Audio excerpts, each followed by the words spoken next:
ঈদে দক্ষিণাঞ্চলে যাওয়া মানুষ এখন ফিরছে কর্মস্থলে। বরিশাল নদী বন্দরে উপচে পড়া ভিড় যাত্রীদের। এই মুহূর্তে সেখানে আছেন সহকর্মী অপূর্ব অপু। সরাসরি যাচ্ছি তার কাছে। নতুল্লাবাদ বাস টার্মিনাল এবং দিনভর সেখানে ভিড় ছিল। এই মুহূর্তে আমি এসেছি বরিশাল নদী বন্দরে। সন্ধ্যা থেকেই এখানে উপচে পড়া ভিড় রয়েছে। আমি সরাসরি সেই ছবিটাই দেখাচ্ছি আপনাকে। মানুষের যে উপচে পড়া ভিড় রয়েছে, এই ভিড় দুপুরের পরপর থেকে আজকে 13টি লঞ্চ বরিশাল থেকে ঢাকার উদ্দেশ্যে ছাড়বে। এখন বাজে রাত 8:30।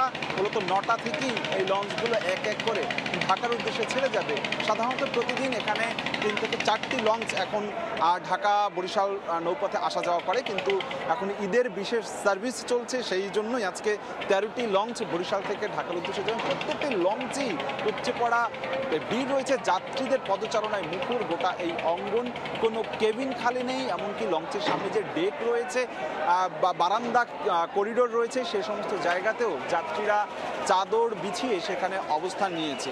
এর মধ্যে জেলা প্রশাসনের নির্বাহী ম্যাজিস্ট্রেট এই মুহূর্তে এই লঞ্চঘাট এলাকায় অবস্থান নিয়ে তারা তদারকি করছেন যাতে কোনো লঞ্চে অতিরিক্ত যাত্রী বহন না করতে পারে, এবং তারা বলছে কেউ যদি অতিরিক্ত যাত্রী বহন করে সেই ক্ষেত্রে সেই সমস্ত লঞ্চ মালিকদেরকে আইনের আওতায় আনবে। এর আগে আমরা বরিশাল নতুল্লা বাস টার্মিনাল ছিলাম, সেখানেও দেখেছি দিনভর মানুষ গন্তব্যে যাচ্ছে, রাজধানী ঢাকায় যাচ্ছে। বিশেষ করে আপনি জানেন আজকে শুক্রবার, সাপ্তাহিক ছুটির দিন, আগামীকালকেও সাপ্তাহিক ছুটির দিন রয়েছে সরকারি অফিসগুলো।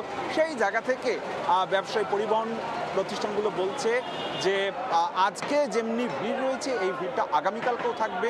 আগামীকালকে থেকে অনেক গার্মেন্টস খুলে যাবে, পরশুদিনকে থেকে সরকারি অফিসগুলো খুলে যাবে। সেই ক্ষেত্রে যাত্রী চাপ আজকে এবং আগামীকালকে অনেক বেশি থাকবে। বরিশাল নদীবন্দর থেকে কর্মমুখী মানুষের সবশেষ এতটুকুই আমার কাছে খবর ছিল। আমরা সরাসরি যুক্ত ছিলাম বরিশাল নদী বন্দরে।